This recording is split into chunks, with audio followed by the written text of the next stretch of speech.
Welcome to the Stop Over Drinking and Start Living podcast, where high-achieving, goal-oriented rebel women come to learn how to live a vibrant and fulfilling life without requiring alcohol to get through it. No labels, no judgments, no saying you'll never drink again. Just real proven methods to help you stop rebelling against yourself with alcohol so you can drink less and do more. I'm your host, Angela Mascenik. Let's dig in. Welcome to episode 123. Why is it so hard to say no? Hello, hello, hello. It's May. How does this happen? How are we almost halfway into 2021? The year everything was supposed to change, right? Flip the switch, 2021 was all supposed to be magically better. And it is. It's getting nicer outside. We can hang outside more with our friends and feel safe. My husband and I both got the vaccine, so we're exploring a little bit more, feeling more comfortable being around people. It's still kind of weird, but we are enjoying it. And we feel like things are going to crack open a little bit. So we're excited. I'm hearing from you that you're excited, that you're seeing some people and breaking out of the cold weather and feeling safe to be outside or going to social functions again. And I'm very excited for you all to experience that. I'm actually going to do a podcast in a couple weeks maybe next week on how to reintegrate. A lot of my clients have been really working on their drinking and they haven't had a lot of social interactions with people to kind of practice saying no or drinking a smaller amount and using all the tools, right? Because we've been in lockdown and not seeing our people, right? So I'm excited to explore that in next week's podcast. But this week, I feel like I need to talk to you about something a little bit more serious. And it's the topic of why is it so hard to say no? And this topic and this question may not be what you think it is. You may hear this question, why is it so hard to say no? And you may think that I'm talking about alcohol. And I am a little bit, but there's a little bit more background that I want to dive into you. I have been on this explorative journey in my own head, probably like this last month or two, looking at some old patriarchal thoughts that I've had. If you guys haven't listened to Swearing in the Patriarchy podcast, where I had guest coaches on Cara Lowenthal, Susan Hyatt, Corinne Crabtree, and Brig Johnson, we all came together and talked about swearing in the patriarchy and why as a society, we're told, especially as women, that, swearing isn't nice and, it's not couth and we should be polished and refined and stay quiet and stay small. It was a really fun episode. I highly recommend you check it out. But around that time, I started getting aware of some thoughts that I had in my head about how I should be quiet. Basically, I rented an office because the kids were home from school and doing online learning and they were interrupting me all day long and I just could not focus. So I went and rented a space in an office building to focus and do my work in. And I noticed when I went into this office environment that was, very similar to an office environment that anybody would report into on a regular basis. I was worried about the noise that I was making. Like I didn't want to open and shut my office door because I didn't want to make noise and interrupt my office mates. And I had thoughts like I shouldn't get up and go to the bathroom so much. And I shouldn't be, going and refilling this big water bottle all the time. Like it was crazy. And I was like, wow, like I have not had these thoughts in years because I've been working from home and like not working for somebody else. So I didn't have these thoughts. So it definitely triggered some of this old sort of like be quiet and small mentality that I used to have all the time. And so I began looking at that. And what I came to recognize is that these are just some patriarchal thoughts and beliefs. So basically, when I defined the patriarchy, it's a set of thoughts or beliefs that women come second to men. And it may not sound like this thought in my head was women coming second to men, like, oh, I shouldn't, make noise and go to the bathroom too much. Or I shouldn't open and close my office door too often. But let me just tell you it is, because this is how I was raised, right? So like I was raised in a very patriarchal household where, my dad was in charge, and the job of my mom and her role was to make the house perfect, and dinner was made for him to comfortably come home to and be presented with this nice clean house and quiet kids and this home cooked meal. Okay, because he worked so hard to support our family, and we need to support him. And we're told to walk quieter, not to talk back, not to contradict, not to make waves, because if we did, he would get angry. And if he got angry, it wasn't good. Okay.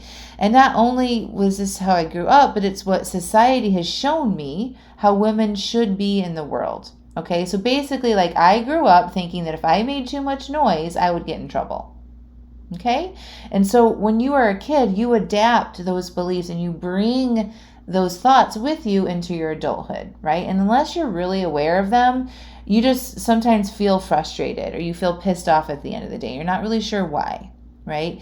Maybe you feel like there's too many rules or you can't be who you are. I mean, you may be aware of some of those types of thoughts, okay?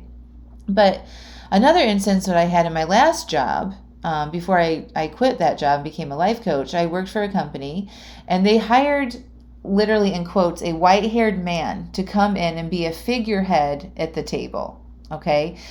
And they even told me that this is what they were doing. Even though I was the one that was doing all the work, bringing in the contracts and making things happen, they said, we need, in quotes, a white-haired man at the table.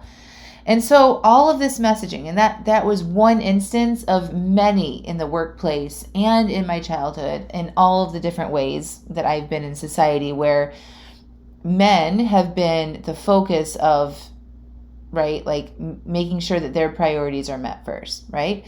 So what does this tell me in my head? How does this sound in my head? It says, I'm not good enough. It sounds like what I have to say isn't important. I'm not valued.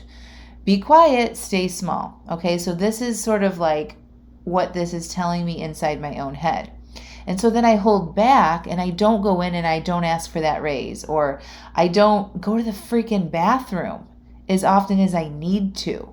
Okay, I have to tiptoe across the floor instead of just walking at my normal, comfortable place. And when you show up in your life that way and you hold back on who you truly are and you don't say what you want to say, that's uncomfortable. And then we drink and eat and scroll and numb and avoid and want to quiet it all down at the end of the day, right? And then we create more problems for ourselves, all right? So I've been exploring this. And I want to help you explore it in your lives too, because I'm guessing you probably have these thoughts as well. You're just not aware of it. We all have them, by the way. Like, all of us have these types of thoughts as women. It's just in the water, okay? It's in our brains. And it's our job, if you want to make improvements in your life, to kind of start being aware of this and dig it out so you can fix it, okay? Now that we're adults, it's our responsibility to analyze some of these thoughts and beliefs that we may have been carrying around from childhood or, even just yesterday at the office, right? To look at and decide how we want to think and what we want to think about ourselves so that we can show up in the workplace, at home with our families, with our friendships and families and relationships, being the person that we want to be without editing ourselves. Okay, and I've talked to you all a lot about this before. When we edit ourselves to be appeasing to other people, we end up disappointing ourselves. And then that's when we buffer our emotions and numb out with the alcohol stuff. So this is really, really important that you guys pay attention to this. Okay, so fast forward to today, and I sent this out in an email. If you're not on my email list, you need to be. Go to AngelaMascenik.com and sign up to receive my top 3 podcasts. I'll email them to you, and then you'll be on my list, and you'll get all this wisdom that I'm sending out to people. But basically, today I'm beginning to recognize I've carried these beliefs that I shouldn't be too much, in quotes. That if I say no, they will be upset. That I should just do what they want. Okay, I've been noticing I've been having these thoughts. And when that happens, I go against what I want. And guess what, y'all? Putting a vow out there. Going forward, I am vowing to say no more. And I invite you to start saying no more too. Okay, I'm saying no to disappointing myself when I don't want to disappoint somebody else. Okay, I'm saying no to being bullied into doing something I don't want to do from potential clients, friends, to my family members. I'm saying no to being accommodating to all the people and all of their needs. I'm saying no to a lot of shit right now, and it feels fucking amazing. I gotta tell you, I get to say no. And I always knew this. And like, I always knew that I was a rebel, but like, really, it just didn't happen until like yesterday that I really felt this freedom. And I'm like, you know what? I don't have to be bullied by people. I don't have to be pushed to change my policies. I don't have to travel someplace that I don't want to go. I don't have to say yes just because they're my family or just because everybody else is doing it. I don't have to do that anymore. And I have believed that I could do that, but there's a difference. I didn't act on it, right? So there's like this idea of feminism and freedom and all this stuff, and we say that we have this ability, right? And we do because we have free will, but then there's a difference on acting on it. And I didn't act on it before as much as I could have, right? Like, I'm pretty independent. I make my own rules. You know, I decided that I was going to cuss on the podcast, all the things, right? That is breaking those rules and barriers down, saying yes to myself more, saying no to other people's opinions, right? Like, I have worked on that a lot, but I feel like I'm just now unraveling the next level of my own capabilities and my own power. And it feels so amazing. I got to tell you. But before, like, I didn't really act on it. So I knew that I could say no, but I didn't because I was scared, y'all. Like, I was living in that fear of what happens when you stand up to yourself. And like, going back to the childhood stuff, it's like, if I said no or like backtalked or stood up for myself, there was trouble, right? Like, I got in trouble for that. So I've been practicing a lot saying no lately, and yes, it's been very uncomfortable. I will tell you this. There's been a lot of drama in me saying no to people, questioning if I should say no, deliberating on if I should say no to certain things. But ultimately, this is how I'm deciding moving forward. And I invite you all to do this in your lives too. If somebody asks you to do something, or you feel like something isn't right, you feel like it's wrong, or you just get this like, just like a little twinge of like, this is off, okay? And if you pause long enough to listen to that, and you listen to what your instincts are telling you, and you're like, I really don't want to do that, okay? Or I don't like what's happening here. And if you give yourself an opportunity to say no, yes, it's going to be uncomfortable. And yes, you might second guess it for a couple times, but if you're willing to move through that uncomfortableness, on the other side of it, there is happiness and freedom. You have boundaries for yourself and what you're willing to do, and you have more capacity to say yes to new opportunities, to say yes to the things that you actually want to do. And you're stopping saying no to other people's desires or things, or in a way in which they think you should behave. Are you guys following me? So just as I've been practicing this over this past month, this past week, past couple of days, more intently and more focused on it, I'm happy. Like, I am so happy right now. Like, I don't know that I've been very full of love and magic and joy, connection, dedication, commitment. But this next level of me saying no and deciding what I want in my life and how I want to run my business and how I want to interact with family members, all of that stuff, I'm feeling so much more free. And I feel happy and lighter, and like anything is a possibility. I feel like my brain has cracked open to another level of possibility and dreams and goals that I probably didn't even know existed. But I'm willing to look at that hard stuff. I'm willing to look at some of those thoughts and explore and share that here with you. Part of me sharing on this podcast is my own exploration. I'm sure you guys, if you've been following for a long time, have seen that. Like, when I share with you and work through things with you and talk about things with you, that's super healing for me too. So part of this podcast and my own exploration of this is me working through this. And I'm just so happy that you all are along for that ride. Like, honestly, thank you for being here and listening to me explore this and telling me, like, if you apply some of these things and how this has changed for your life. So wrapping it back up here, bringing it back to why is it so hard to say no and why you should start saying no, and looking at some of these patriarchal type thoughts that you might have in your brain, which I know that you do. But if you're willing to do that, you will drink less. It has everything to do with over drinking. It really, really does. Everything that we think in our brain is connected to what we do or don't do in our lives. So we don't just cherry pick fun things to talk about, like, right? Like weight loss and how much we're drinking this week. We go in and we look at the real things that are holding us back. And these types of thoughts that I mentioned earlier, I shouldn't make so much noise. I don't want to bother them. I should just do it. It's not that big of a deal. I don't want to make them feel bad. I don't want to disappoint them. If you have those types of thoughts and they're rubbing you the wrong way and you are getting these little alerts in your body, just like, and then you hold on to that and you drink at the end of the day, it has everything to do with over drinking. Okay? You carry that along with you and you're pleasing other people beside yourself, and you don't like that, and then you drink to shut it off. Okay? If you notice you feel off or weird or pissed or angry that you don't, and then like you kind of beat yourself up that you're not saying the things that you want to say, and you're like, God, why did I let that go this time? All of that stuff. And you ruminate and you overthink decisions you've made, or you second guess yourself after you've said something, and you carry that with you, and at the end of the day you drink. You're drinking to shut it off. You're drinking to give yourself a break. You drink because you do for everybody else. And this is the only thing, in quotes, that you get for yourself is to drink.